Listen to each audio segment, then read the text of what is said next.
Panorama Actual, vocero de los trabajadores dominicanos. Señores, ¿qué tal? Bienvenidos a Panorama Actual, vocero de la clase trabajadora de la República Dominicana, representada por intermedio de Fenatrazona CNTD, siempre en defensa de lo que somos más, los trabajadores y las trabajadoras. Nino Peña y quien les habla, Edwin de la Cruz. Tratamos siempre con ustedes temas de interés laboral, de interés social. Por ejemplo, hoy estará con nosotros José Manuel Ortiz, psicólogo clínico, un profesional de vasta experiencia en la conducta humana, y con él estaremos hablando sobre los abusos infantiles o a niños, niñas y adolescentes. Quédese ahí, usted tiene que ver esa entrevista que le va a ser de mucha instrucción para saber cómo manejar situaciones que afectan muchas veces a los niños y adolescentes, y también personas que han sido víctimas de algún tipo de abuso o desconsideración, cómo pueden vivir a lo largo de los años, incluyendo personas que ya siendo sexagenarios todavía sienten la secuela de daños ocurridos durante su adolescencia o su infancia. Es un tema que hoy usted no se debe perder. Saludos, Nino Peña. Saludos, Edwin. Cuéntame, ¿qué de nuevo? Mira, ustedes saben que la pasada legislatura del Congreso Nacional, el Código Laboral primero fue aprobado en 2 lecturas por el Senado, llegó luego a la Cámara de Diputados, donde fue aprobado en primera lectura. Sin embargo, el tiempo no dio para conocerlo en segunda lectura. Como consecuencia de eso, regresa, ¿verdad? Cayó muerto y debe ser reintroducido de cero por una de las cámaras. En este caso lo ha hecho el Senado de la República, quien ha introducido nuevamente en este tema en su hemiciclo, que a veces me atrevo a decir, uno como neófito no entiende que esto pudiera estar pasando, debido a que si ya fue conocido, fue estudiado, ¿verdad? ¿Por qué entonces enviarlo de nuevo a revisión? Sobre todo si no hay un cambio de legisladores. Claro. Son los mismos legisladores, ¿verdad? Sí, claro. Son los mismos legisladores que están ahí. Entonces, uno se preocupa. Algunos, quizás como yo, a veces entendemos que profesamente el tiempo pasó rápido en la Cámara de Diputados para que no se conociera el nuevo Código Laboral y fuera aprobado. Incluso uno dice, wow, pero si aprobaron el Código Penal, aún con muchos cuestionamientos. Entonces el Código Penal va a tener un año de revisión, ¿verdad? Después de promulgado tiene un año de revisión, de acomodamiento de entuertos, de arreglos, de ajustes, de apretamientos de tuercas y tornillos, por decirlo de alguna manera, ¿verdad? Sí, claro. Entonces, ¿por qué no pudo pasar lo mismo con nuestro Código Laboral? Bueno. Que sobre todo, señores, mantenía esa figura de la cesantía laboral, esta figura tan rechazada por un sector de nuestro país y tan aclamada por otro sector al cual nosotros representamos, que es la clase trabajadora, y que es tan necesario e importante que se mantenga en la República Dominicana por mucho tiempo, porque la República Dominicana no está todavía en esa capacidad de llamarnos quizá un país desarrollado. Quizá cuando estemos ya en ese nivel de llamarnos un país desarrollado, existan otros mecanismos para la solución de aquellas personas que cuando pierden su empleo, el gobierno asista de manera decente, ¿verdad? Decente en materia de salario y asistencia social a quien quede desempleado hasta que se reincorpore de manera laboral. Ahora mismo la única solución es la cesantía, sí, que evita abusos de patrones que pudieran ser desconsiderados, que un día le picó el ojo y no se sienten contentos y quieren votar a alguien porque ese día no le agradó, y eso lo frena. Espérate, si lo cancelo tengo que buscar tanto de cesantía. Eso hasta es un freno. Pero lo más importante es que la cesantía laboral es ese grueso de las prestaciones laborales que le permiten, primero, que se les respete el tiempo trabajado y que cuando salga, si lo despiden, tenga un espacio económico para resolver algunos problemas, lo que se reinserta laboralmente. Hay muchas cosas en el Código Laboral que vienen a beneficiar. Como fue conocido y como fue introducido en la Cámara de Diputados, donde se cayó, hablamos de un Código Laboral progresista. Esa es la idea. y lamentablemente vamos a volver de cero, aunque yo digo que ¿cuántas veces no se ha escuchado en esos hemiciclos? Damos por leído y damos por conocido todo lo que se hizo anteriormente. Eso no se puede hacer de nuevo. No, o es que neófitamente hablando, yo estoy equivocado. la estrategia es la siguiente, mira. Si más de 12 años de discusiones, más de 100 reuniones en la PUCA, los trabajadores, los empresarios y el gobierno, 13 años de discusiones, 100 reuniones, va el código al Congreso, se cae, expresamente se cae, lo dejaron morir. Ahora viene el caso de que en vez de formar una comisión bicameral, el Congreso tiene en su reglamento, su organismo, la formación de la comisión bicameral. ¿Para qué? Para agilizar los temas. O sea, algo procesal, ¿no? En vez de que se discuta por los diputados por un lado, los senadores por otro lado, hace una comisión bicameral de tal forma que el informe final de ese estudio sea visto y estudiado por ambas cámaras a través de sus comisiones. Comisión del Senado, comisión de Cámara de Diputados. No, ahora se decidió lo contrario. Decidió que el Senado de un lado y la Cámara de Diputados de otro lado empiecen de nuevo, de punto cero, a estudiar el código laboral para arribar finalmente a un acuerdo. ¿Qué va a pasar? Bueno, que va a pasar lo siguiente, que va para largo esto. Va para largo y yo no, como comunicador que soy, y ligado a este movimiento sindical y también como trabajador, yo creo que las perspectivas son ahora más sombrías que antes. Más sombrías que antes. Ojalá que no. Pero el hecho mismo de dividir estas comisiones y no juntarlas para hacer estudios, te dice a ti por dónde va el asunto, por dónde va la intención, por dónde va la voluntad del legislador en este caso. Ojalá que rectifiquen, que hagan una modificación y pongan esto en una comisión bicameral y que permitan escuchar a los actores fundamentales de este asunto, que son los trabajadores, los actores del pueblo que están interesados en el caso, y también a los empresarios y el gobierno. El país necesita un código laboral de verdad, de hace tiempo de eso. Teletrabajo, doméstica, la figura del juez conciliador, son elementos fundamentales que hay que estudiar y ver y aprobarlo. Pero parece ser, distinguido gente que nos ve y Edwin, que el caso va para largo. Mira, la pieza fue enviada a la misma comisión especial que la conoció anteriormente, integrada por los mismos senadores que la analizaron en la legislatura pasada, bajo la coordinación de Rafael Barón Duluc. Junto a él participaron Pedro Catrén, Antonio Taveras, María Mercedes Ortiz, Santiago Zorrilla, Antonio Marte, Omar Fernández, Edward Espíritu Santo y Antonio Venerado Castillo, y esos mismos están actualmente ahí. Yo digo, ¿qué tanto tenemos que esperar? Claro. Ellos van a tener que agotar todo el tiempo de reuniones con los diferentes sectores. Una comisión especial tiene que ver todo eso. Y va a hacer todo este proceso. Y nos vamos a tardar hasta final de esta legislatura otra vez. Una pregunta, señores. Eso tiene que quedar claro. No es verdad que si es la misma gente que conoció lo anterior, van a durar todo este tiempo. ¿Qué nuevo van a ver? ¿Qué nuevo van a ver? Todo este tiempo Sí. de que revisando en comisión especial lo que tiene que ver con ¿Qué? el código laboral. Ya De lo ninguna vieron. manera, Ya señores. lo De vieron. ninguna manera eso debe pasar.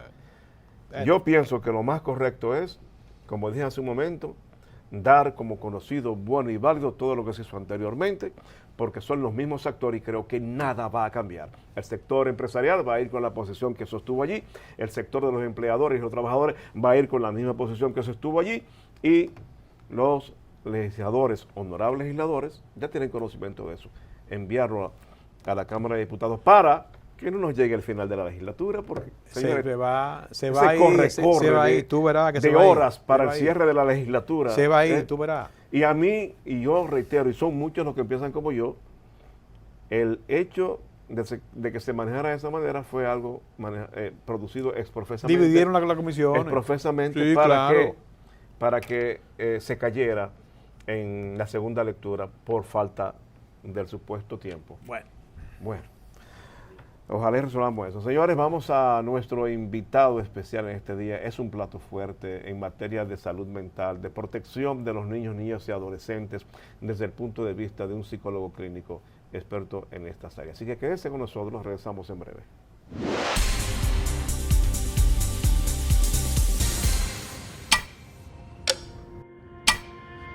Con el tiempo, aprendemos a comunicarnos, a desarrollarnos como individuos, a formar familia y a hacer a los buenos amigos parte de ella. Nosotros por igual evolucionamos con el tiempo, innovando, creciendo de forma sostenible con el mundo que nos rodea y convencidos de que siempre se puede construir un mejor país a través de una mejor empresa. Por eso, usando el tiempo a nuestro favor, invertimos todos los días en el desarrollo económico, social y ambiental de la República Dominicana. Grupo Universal, 60 años haciendo de tu futuro nuestro compromiso.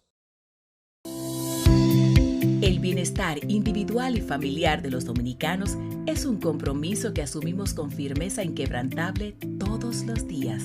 Desde el Consejo Nacional de Seguridad Social, impulsamos las políticas necesarias que aseguren la protección de los trabajadores dominicanos ante los riesgos laborales y las enfermedades producidas por el ejercicio de su profesión. Protegiendo a quienes hacen lo necesario para alcanzar lo imposible, contribuimos con el desarrollo económico y el futuro de la República Dominicana. Vivir con seguridad social es un derecho de todos.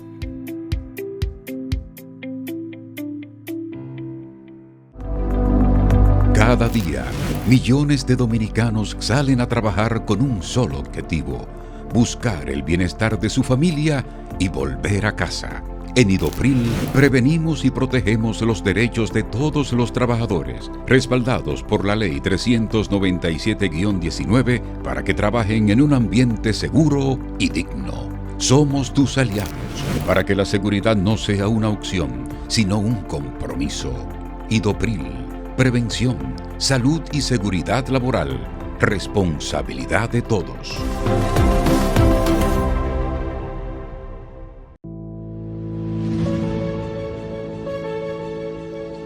En la República Dominicana, el Infotep se destaca como líder en formación técnico-profesional. Desde el 2020, hemos capacitado a más de 3.5 millones de participantes y expandido nuestra red de 8 a 54 centros en todo el país. En el año 2024, más de 50.000 acciones formativas beneficiaron alrededor de 1 millón de personas. Con Infotep, capacitar es progresar.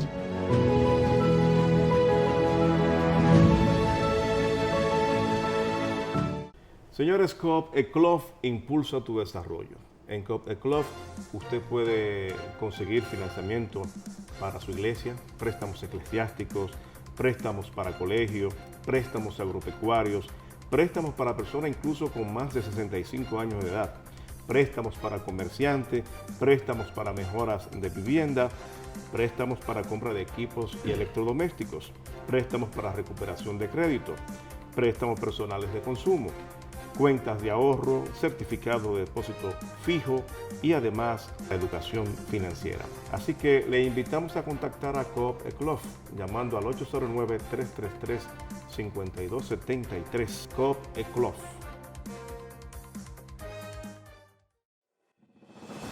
Gracias a la Ley 0686, hace 39 años iniciamos un sueño, un compromiso con quienes construyen el futuro de nuestro país. En el Fondo de Pensiones de los Trabajadores de la Construcción, celebramos juntos el esfuerzo y la dedicación a través de pensiones dignas. Gracias por ser parte de esta historia. Sigamos construyendo juntos. En Copecons somos más que pensión. El Consejo Nacional de Seguridad Social es el órgano rector y superior del Sistema Dominicano de Seguridad Social, SDSS.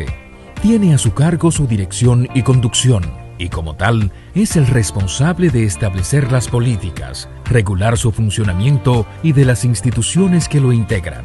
Su misión es garantizar la protección social, solidaria, suficiente y oportuna contra los riesgos de vejez, discapacidad, sobrevivencia, enfermedad, maternidad, infancia y riesgos laborales. Vivir con seguridad social es un derecho de todos.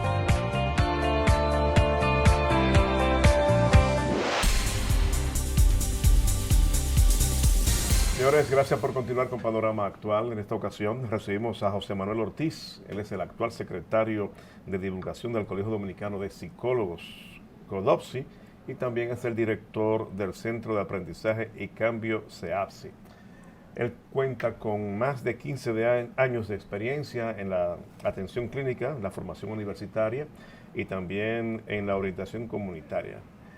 Ortiz ha dedicado su carrera a promover la salud mental y el bienestar de la familia en la República Dominicana. Hoy lo hemos invitado a propósito de un tema que es sumamente importante y con el cual tienen estos días trascendencia después de una sentencia que condena, ¿verdad?, a una persona que, por cierto, se dice que profesaba la fe cristiana y que se le acusó de algunos abusos.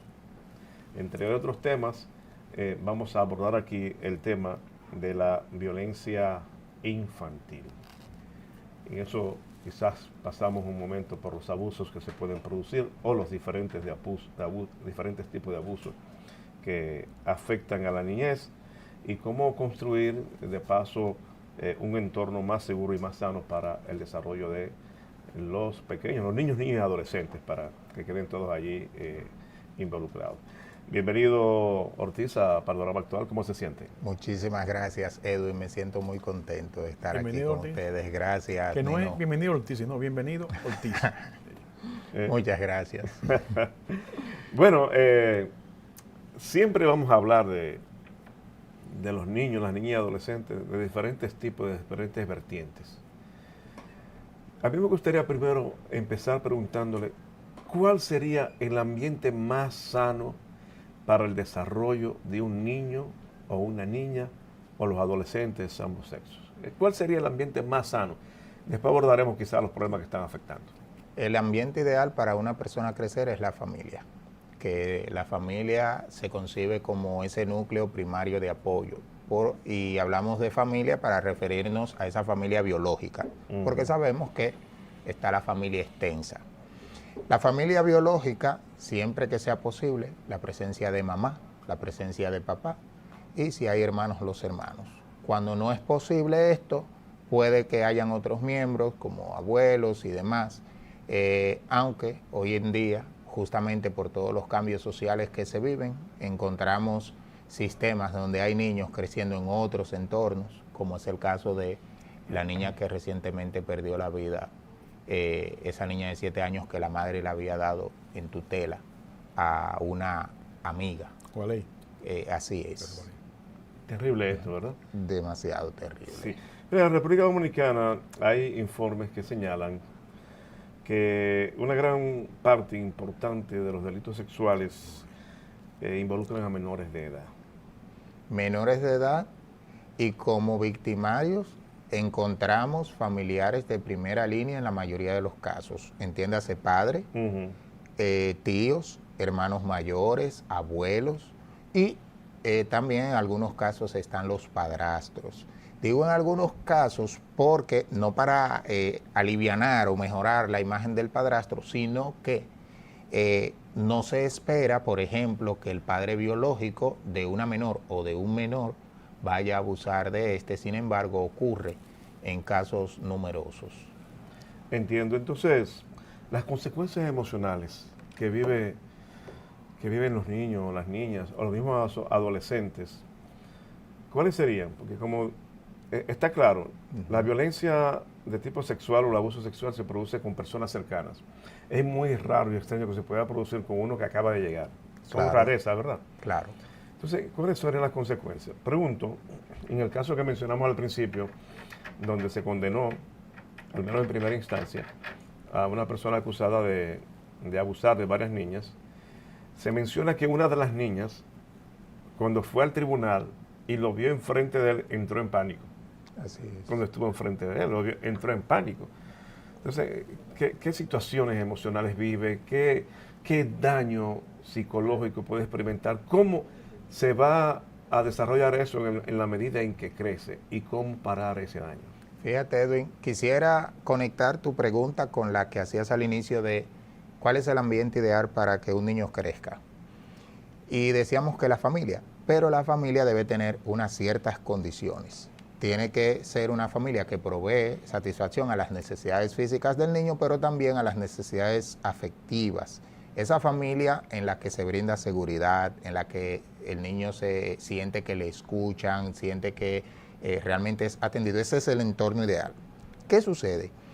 Cuando un adulto comete algún tipo de abuso en contra de un niño, sea abuso físico, sea abuso sexual, no solamente maltrata y lacera la integridad física de ese niño, sino además las expectativas.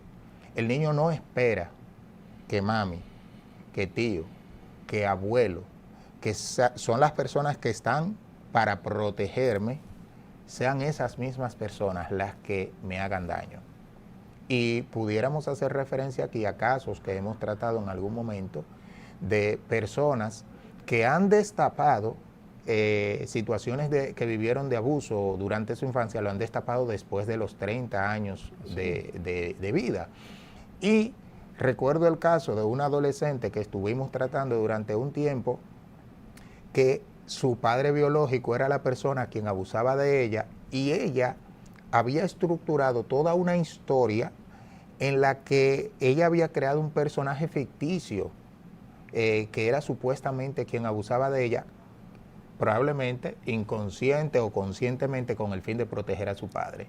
Cuando logramos que se motorizara la denuncia de este caso y se apresó al padre biológico, entonces esta niña estaba en una situación sumamente compleja, porque por un lado tenía parte de la familia en contra de ella, que decían que ella lo había metido preso a su propio padre, pero que no reconocían todo el daño que este señor hacía a esa niña. Entonces, los daños que genera las situaciones de abuso y de abuso sexual sobre los niños son daños para toda la vida. Porque cuando una persona abusa sexualmente de un niño, es como que tomara su cuerpo, tomara a la persona. Tú sabes que la persona tenemos un cuerpo físico, pero somos también una representación mental, de ahí la idea de lo biopsicosocial. Entonces, se cosifica a la persona. Usar sexualmente a un niño, niña o adolescente, o incluso a una persona adulta, es como no reconocer que se trata de una persona que tiene derechos, que tiene capacidad de decisión, y al usarlo en contra de su voluntad es como cuando tomamos este vaso y lo usamos como una cosa, entonces se cosifica a la persona. Es como quitarle su esencia, su identidad, y esto claro que va a afectar el autoestima, va a afectar la capacidad de concentración, la capacidad de relacionarse de las personas, incluso la capacidad de poder crear planes de futuro. Tú sabes que uno de los elementos fundamentales, lo que uno ha leído y ha visto, ¿no?, tiene que ver con el asunto de la comunicación. Tú como profesional de la psicología, ¿ha disminuido el tema de la comunicación en la familia? ¿Es menos, es más? ¿O eso ya quedó atrás? Pues la familia entiende uno, ¿no? Debe reunirse, comunicarse, hablar sobre los problemas. Tu tratamiento en pareja, tratamiento en familia, ¿eso ha desaparecido?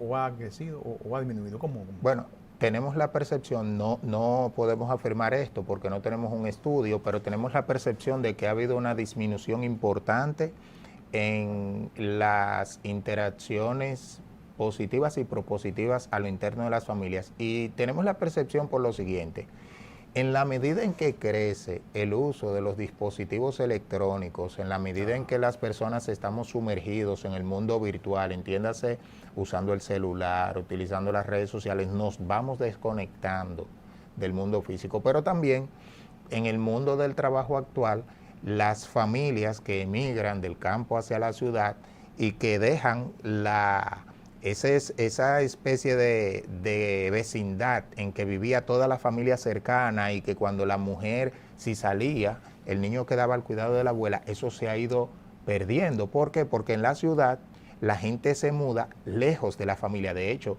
esto hasta se promueve. Se dice que si tú te casas, tienes que irte lejos de la familia. Explícanos eso.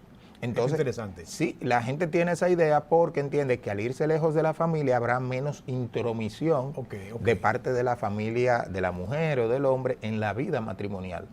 Pero en las familias existen los llamados límites. ¿Y eso es bueno o es malo? Ahí vamos. En la familia existen los límites, pero el límite no tiene que establecerse necesariamente de forma geográfica.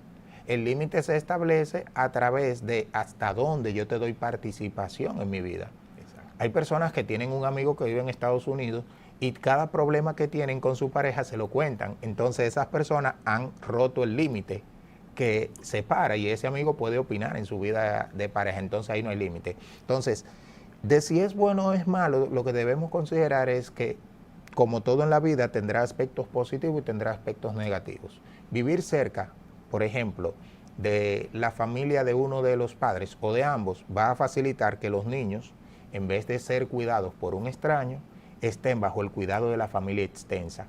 Si están bajo el cuidado de la familia extensa, se espera que esto fortalezca los lazos de unión entre los distintos miembros de la familia. Claro, debe existir la vigilancia de cada uno de los miembros de que si empieza a parecer que alguna persona tiene algún tipo de comportamiento inadecuado, tenga que observarse, porque cuando un abuelo, un padre, un tío comienza acciones de abuso en contra de un niño, suelen haber algunos indicadores. Ese niño muchas veces no va a querer estar cerca de esa persona adulta y pasamos eso por alto. Vamos a ver ese adulto que constantemente quiere estarle dando regalitos al niño o quiere hacer cosas para quedarse a solas con él o con ella, que lo quiere cuidar, quiere que duerma con él, quiere llevárselo para aquí, quiere llevárselo para allá. Son señales que nos dicen que esa persona probablemente no tiene unas intenciones que realmente sean saludables para con ese niño. Déjame meter dos en una.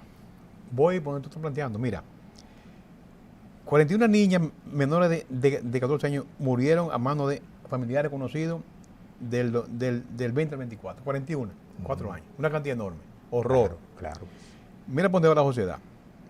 Una adolescente de 13 años está hospitalizada tras ser abusada por 5 hombres en San Francisco de Macorís. Eso fue estos días, antier. Mira para acá. En Nagua. Dijo el tipo, si no vuelves, me mato con el niño. Ese es el tipo que ahorcó al niño, lo guindó de un árbol y después se mató él. Eso fue en Nagua. Y es reciente lo de los guandules, que los padrastros quemaban a la niña, le daban golpes y la niña murió. Sí. 7 años. ¿Por dónde andamos? Distinguido, mi unido. Fíjate. ¿Cómo va la sociedad entonces? Sí, hace poco me enteré de un caso en que una profesional que conoció un caso de abuso, dio participación a la justicia, tal como establece la ley, pero luego ella sentía que no debía estar siendo convocada con la regularidad que era por la fiscalía para declarar en el caso. Entonces ocurre lo siguiente, que a veces tenemos miedo de denunciar situaciones que estamos viendo, que están sucediendo en la comunidad en que vivimos. Toda la sociedad tiene la responsabilidad de denunciar los hechos de violencia y el Estado debe garantizar la protección de vida al ciudadano que denuncia cualquier hecho de violencia. Muchas veces las personas no quieren involucrarse porque se pueden ver afectadas y si el Estado no garantiza que realmente se va a proteger la integridad de la persona que denuncia, entonces se dan muchas veces estos escenarios. También tenemos que ver el tema de las penas. O sea, realmente la sociedad queda desamparada cuando vemos que una persona que abusa de 6 niñas, 6 que salieron a la luz, 6 que salieron a la luz porque no sabemos. 6 individuos contra una niña. No, pero digo el caso del que fue recientemente sentenciado a 10 años, que 6 niñas... El pastor. Sí, el pastor. Llamado pastor. Exacto, llamado pastor. Sí, no debemos decir que, ¿verdad? Él se hacía llamar, pero esa condena es sumamente frágil. ¿Por qué? Porque tenemos un sistema 10 legal. 10 años. Sí, las sentencias se dan en función de lo que establece la ley. Yo escuché, me parece, que la condena se dio tan bajita porque solo lograron acusarlo de abuso, o sea, de tocar las niñas, de que no hubo... que es coito, no hubo coito de él con las niñas. Entonces dicen, le explicaron que no llegaron a una condena mayor porque no hubo coito, sino que fue tocarla, que es un abuso. Sí, realmente los sistemas legales necesitan mejorar. Necesitan mejorar porque aún ese adulto que tocó está causando un daño. Y no debemos esperar a que el daño... Una agresión. Sí, es un daño. Correcto. Porque es que está violentando la integridad del cuerpo de la persona y en este caso de una persona, de personas que están en vía de desarrollo, que de hecho está distorsionando la manera en que va a vivir su sexualidad. No sabemos el tiempo que una de estas niñas al convertirse en mujer podrá convivir con esa experiencia de esa persona, muchas veces el recuerdo de esa persona tocándole, manoseándole. O sea, tan solo de uno imaginarse que es una marca que se está colocando posiblemente de por vida sobre la vida de estos niños y niñas, realmente hay que pensar que las leyes pudieran ser un tanto más duras en este tipo de casos. Ahora el Código Penal aumentó penas. ¿Qué usted entiende? Que hay un problema porque la pena sigue siendo única y no acumulativa. Me parece que es así. Creo que en ese momento ahorita se refería más o menos a eso, que lo condenaban por 6 hechos, pero como si fuera un solo. Exacto. ¿Verdad? Pudiéramos preguntarnos si cada uno de estos casos fuera sometido y pudiera ser condenado por cada uno de manera particular, uno pudiera decir, bueno, porque son personas diferentes. Claro, son ciertamente. daños diferentes. Entonces, se destapan casos de personas que tienen un historial sumamente amplio. En el 2008, por ejemplo, en Argentina fue apresado Jorge Corsi. Jorge Corsi fue psicólogo. ¿Psicólogo él? Psicólogo. Sí, psicólogo. Psicólogo, y en ese momento era una de las más grandes autoridades en materia de publicación de libros y escritura sobre violencia. Y Jorge Corsi en 2008 la fiscalía lo apresa porque ya habían acumulado pruebas durante 2 años de que dirigía una red de pedofilia, que tenía tentáculos en varios países, incluido el nuestro, República Dominicana. Jorge Corsi, porque en su ley no estaba tipificada esa situación como delito, solamente duró 2 años preso. 2 años.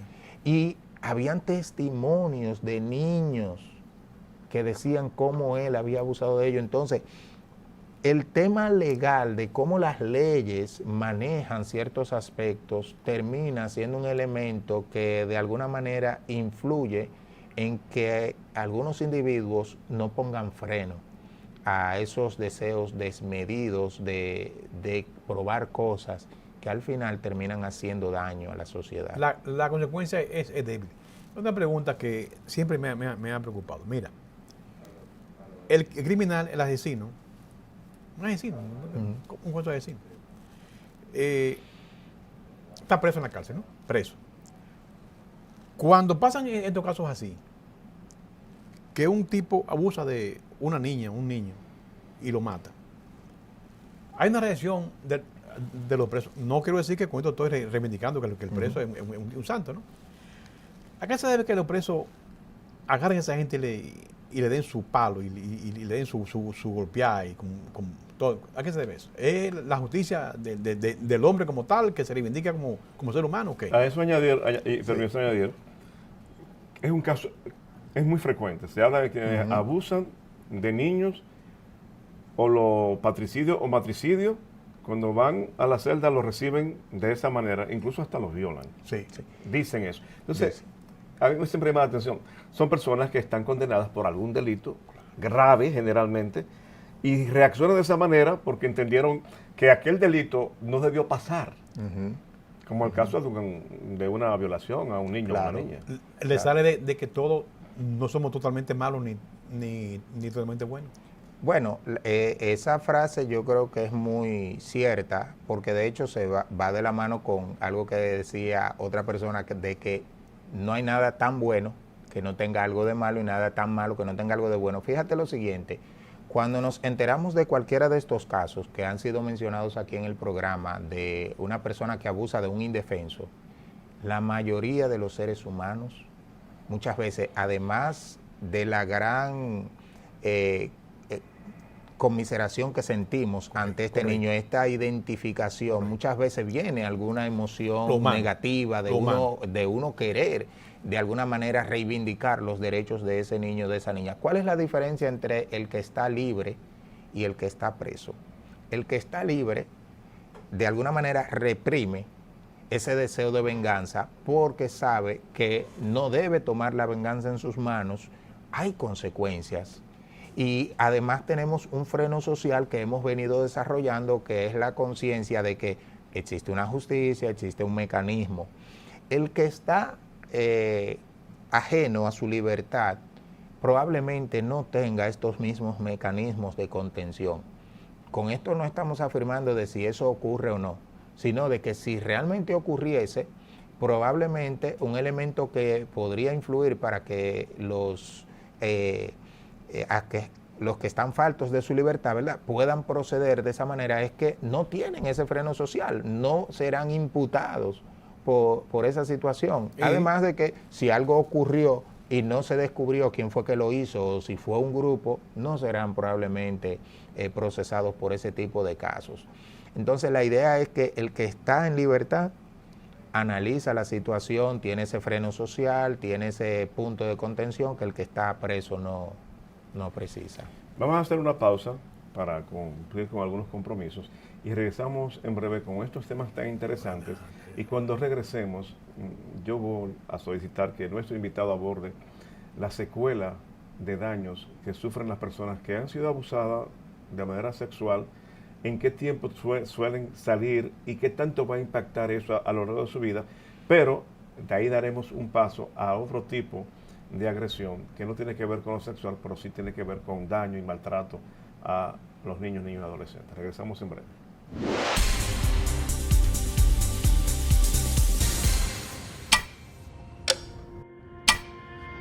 Con el tiempo, aprendemos a comunicarnos, a desarrollarnos como individuos, a formar familia y a ser, a los buenos amigos, parte de ella. Nosotros por igual evolucionamos con el tiempo, innovando, creciendo de forma sostenible con el mundo que nos rodea y convencidos de que siempre se puede construir un mejor país a través de una mejor empresa.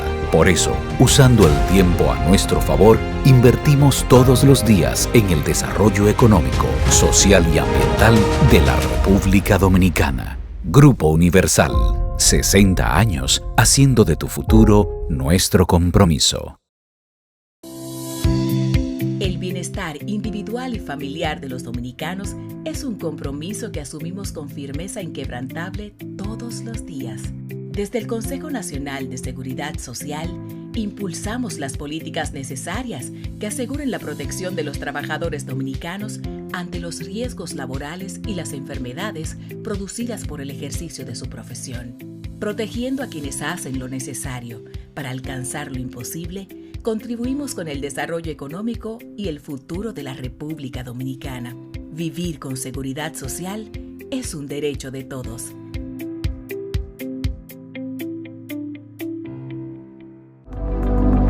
Cada día, millones de dominicanos salen a trabajar con un solo objetivo: buscar el bienestar de su familia y volver a casa.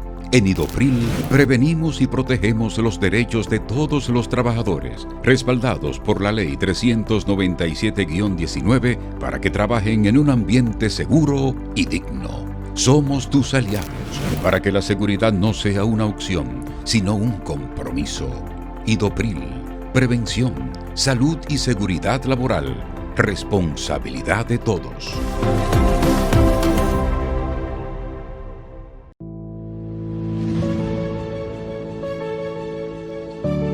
República Dominicana, el Infotep se destaca como líder en formación técnico-profesional.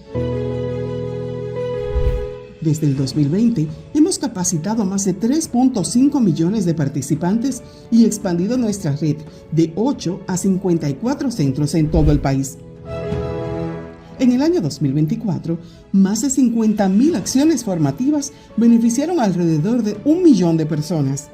Con Infotep, capacitar es progresar.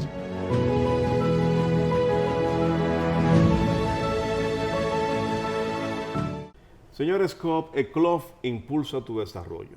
En Coop Eclof usted puede conseguir financiamiento para su iglesia, préstamos eclesiásticos, préstamos para colegios, préstamos agropecuarios, préstamos para personas incluso con más de 65 años de edad, préstamos para comerciantes, préstamos para mejoras de vivienda, préstamos para compra de equipos y electrodomésticos, préstamos para recuperación de crédito, préstamos personales de consumo, cuentas de ahorro, certificado de depósito fijo y además la educación financiera. Así que le invitamos a contactar a Coop Eclof llamando al 809-333-5273. Coop Eclof.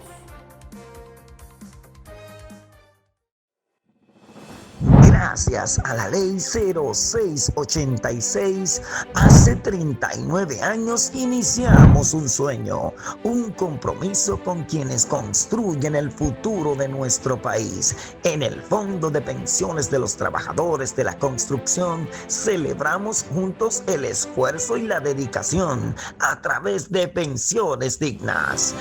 Gracias por ser parte de esta historia. Sigamos construyendo juntos. En Copecons somos más que pensión. El Consejo Nacional de Seguridad Social es el órgano rector y superior del Sistema Dominicano de Seguridad Social, SDSS. Tiene a su cargo su dirección y conducción, y como tal, es el responsable de establecer las políticas, regular su funcionamiento y de las instituciones que lo integran. Su misión es garantizar la protección social, solidaria, suficiente y oportuna contra los riesgos de vejez, discapacidad, sobrevivencia, enfermedad, maternidad, infancia y riesgos laborales. Vivir con seguridad social es un derecho de todos.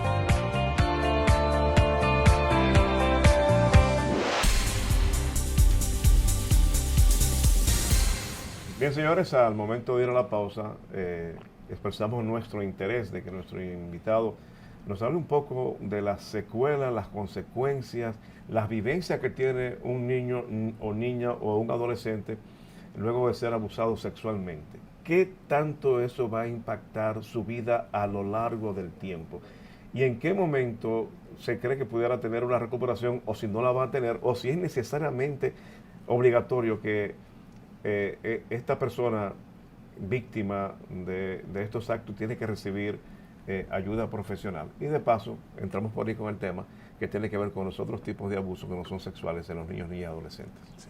Decía en la sección anterior de que los abusos sexuales de alguna manera representan una forma de cosificación de la persona.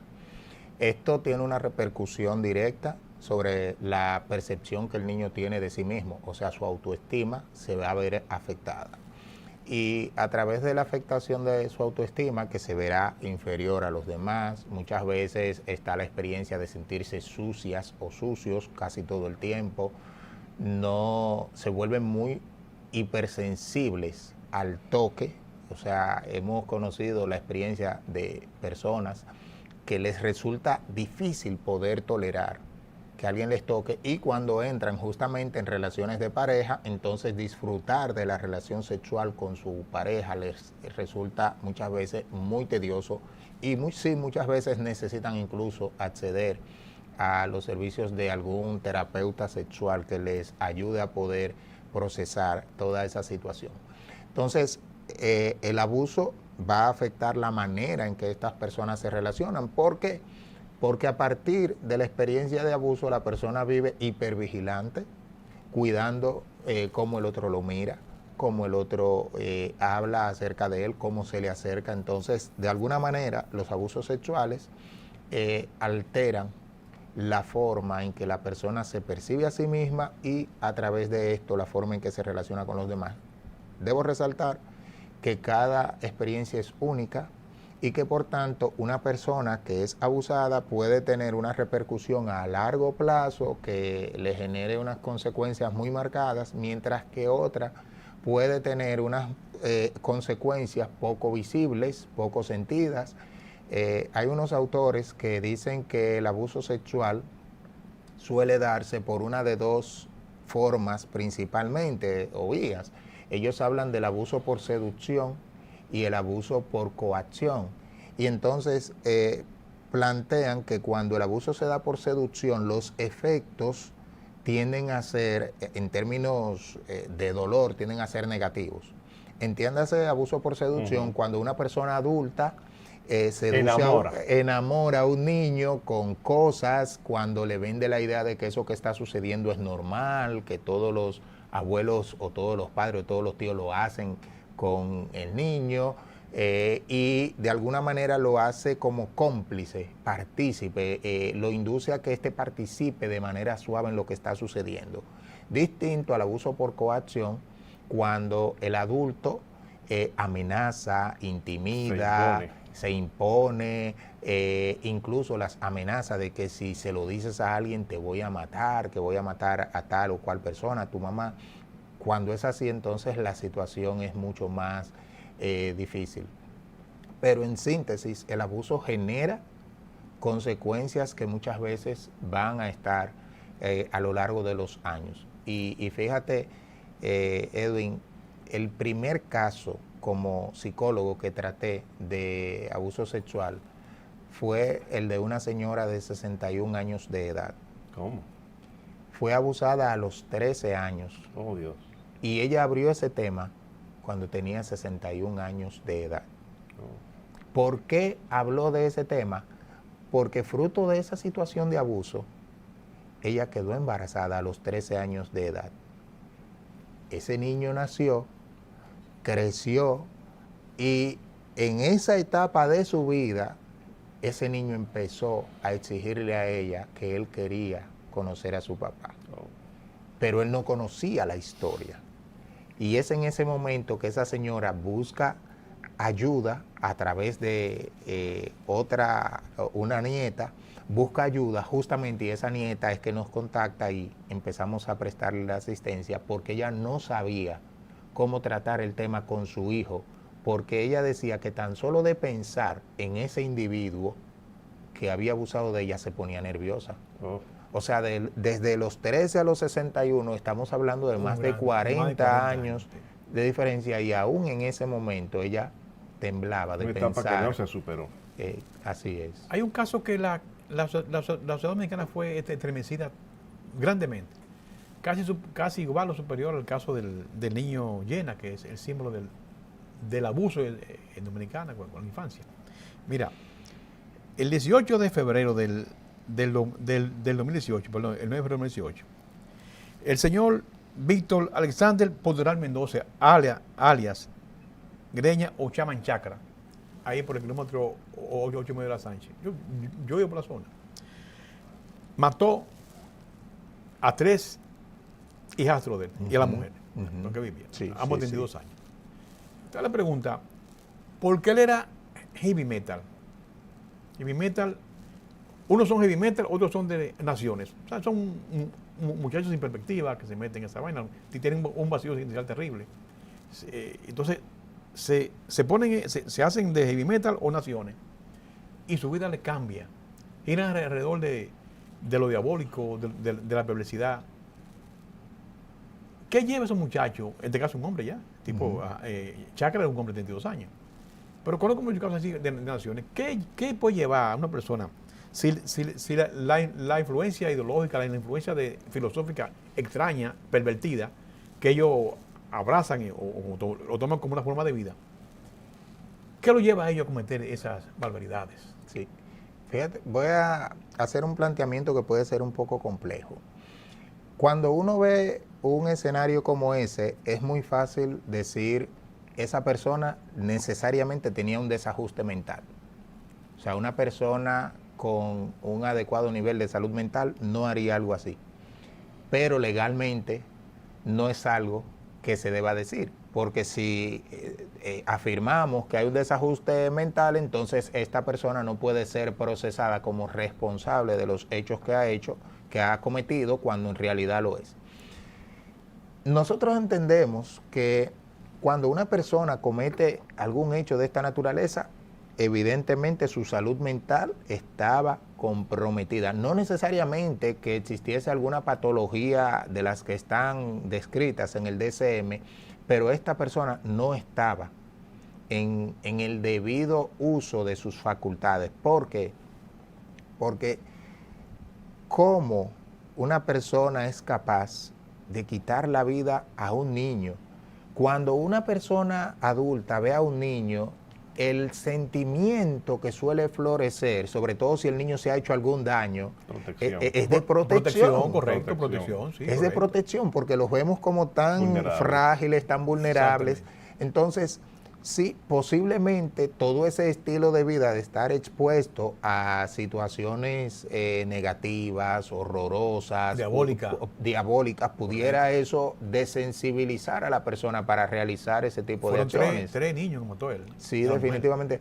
Ese tipo de casos son de los que yo entiendo que como sociedad deberíamos tener algún tipo de sistema, sea a través del Estado, a través del Departamento de Prisiones o del Colegio Dominicano de Psicólogos, algún tipo de estudio.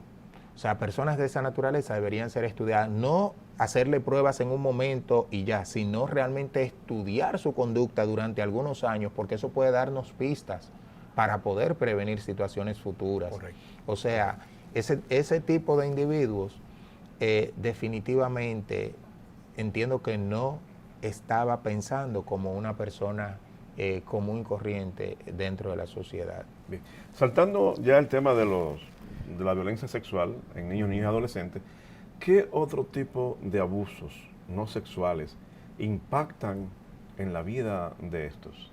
Sí, los abusos en nuestro país son muy frecuentes, sobre todo los abusos físicos y los abusos psicológicos, porque aunque hemos avanzado mucho, y eso hay que reconocerlo como país, hemos avanzado por los diferentes compromisos que ha asumido el país a nivel internacional y a nivel local en prevención. Realmente se cometen muchos abusos físicos a través de las llamadas correcciones.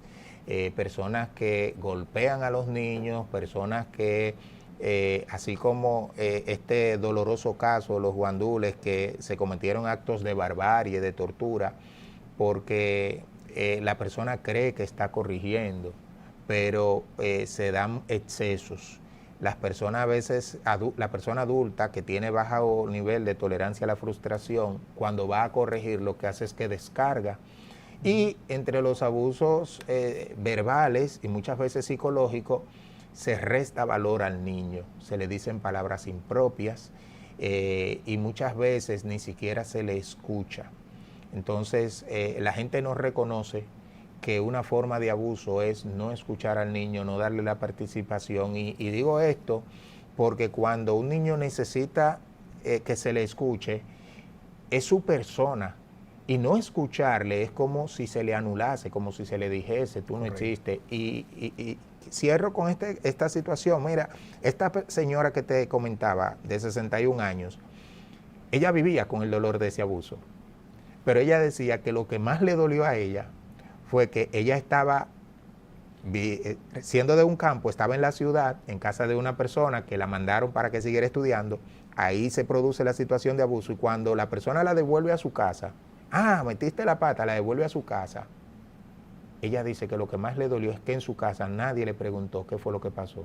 Simplemente le dijeron, metiste la pata. O sea que por más de 40 años no solamente llevaba la carga del abuso, sino la carga de cómo su familia no fue capaz de preguntarle, no fue capaz de escucharla, simplemente la acusaron. Entonces, esa es una forma de maltrato a la integridad de una persona. Bueno, finalmente, Ortiz, un mensaje de esperanza en este mundo tan convulso, de tanto dolor que se genera por diferentes lugares y que a veces permanecen tanto tiempo hiriéndonos, con heridas que no se cierran. Sí. ¿Qué hacer?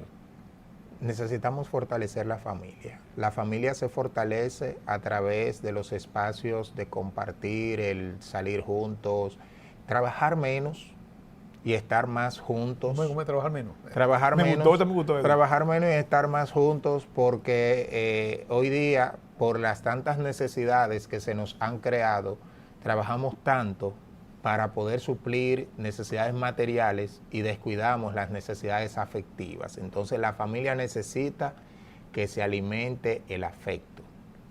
El afecto, trabajar menos. Eso quiere decir también que si trabajas, no dediques tanto tiempo en otras cosas, ¿verdad? Exacto. Así Llegamos es. a la casa, pongamos el teléfono a un lado y dediquemos tiempo a la familia. Claro. Bueno, José Manuel Ortiz, psicólogo clínico, qué tiempo tan interesante, muy fructífero, muy beneficioso para todos nuestros televidentes, para nosotros mismos, a poner en práctica y ser vigilantes y reforzar la protección de nuestros niños, niñas y adolescentes para poder tener, entiendo yo, un futuro mejor en nuestra sociedad. Gracias por estar con nosotros. Gracias a ustedes. Señores, muy agradecidos como siempre por su atención a esta presentación de Panorama Actual. Les invitamos para que estén con nosotros en nuestra próxima entrega a través de BTV Canal 32, sábado a las 11 de la mañana, y a través de Panorama Actual RD en YouTube. Ahí puede ver el programa en diferido siempre. Hasta una próxima. Panorama Actual, vocero de los trabajadores dominicanos.